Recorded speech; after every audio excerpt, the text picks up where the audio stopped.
सुप्रभात। मेरा नाम दीपांशी जोशी है। मैं कक्षा 7 की छात्रा हूँ।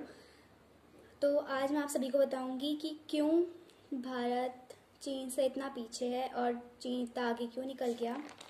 तो पहले तो आपको बता दूं कि जो चाइना है वो global factory of the world के नंबर में सबसे फर्स्ट नंबर में है।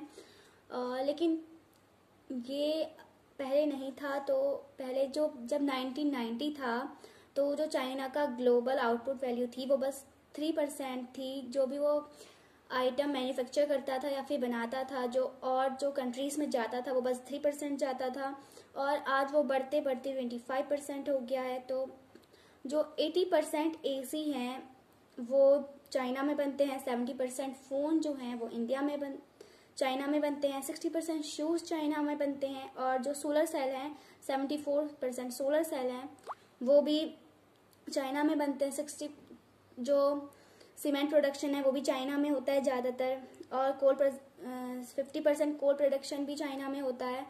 तो और जो एप्पल का प्रोडक्शन होता है, तो जो भी हम एप्पल खाते हैं तो सब लोग खाते ही होंगे, जो वो 50% जो है वो चाइना में बनते हैं।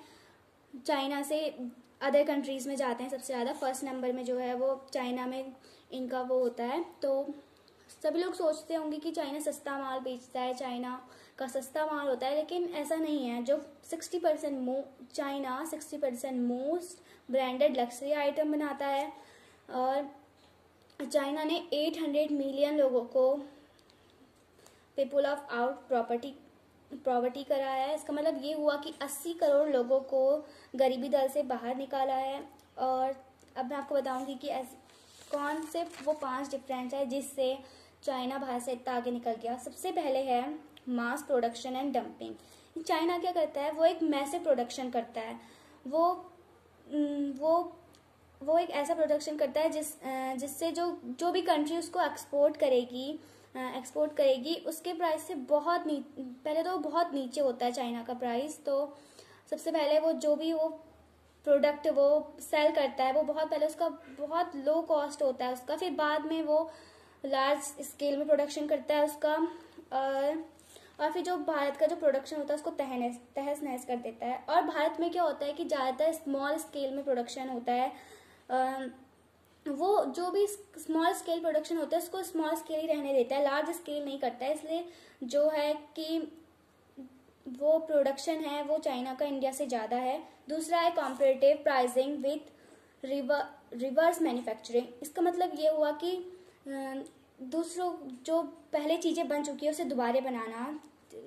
चाइना क्या करता है, वो जो भी नई टेक्नोलॉजी आती है वो चाइना नहीं बनाता है, वो दूसरी और कंट्रीज बनाते हैं। वो क्या करता है, सेम टू सेम जैसा वो बना है वैसा ही वो बनाता है चाइना, और फिर उसे मार्केट में सेल करता है। तो इससे क्या होता है, उसका इनोवेशन कॉस्ट नहीं होता है, R&D कॉस्ट नहीं हुआ, और IPR का झंझट भी नहीं है। तो फिर जो तीसरा है वो है एजुकेशन।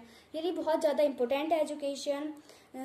तो आज के इस टाइम पे जो चाइना है वो एजुकेशन में इंडिया से बहुत ज़्यादा आगे है। तो इंडिया में क्या होता है कि यदि बहुत सारे लोग नहीं पढ़ पाते हैं, तो ऐसे जो लेबर्टी करते हैं इसीलिए वो पढ़ नहीं पाते हैं।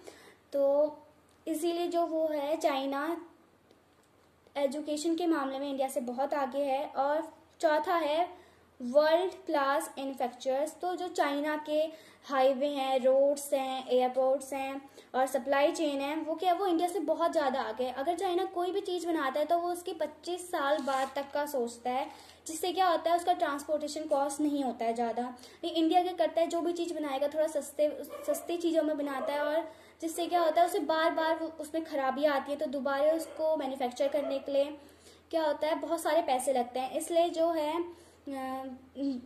जो है हमें वो ट्रांसपोर्टेशन कॉस्ट में बहुत ज़्यादा लॉस होता है, और चाइना को ये नहीं होता है।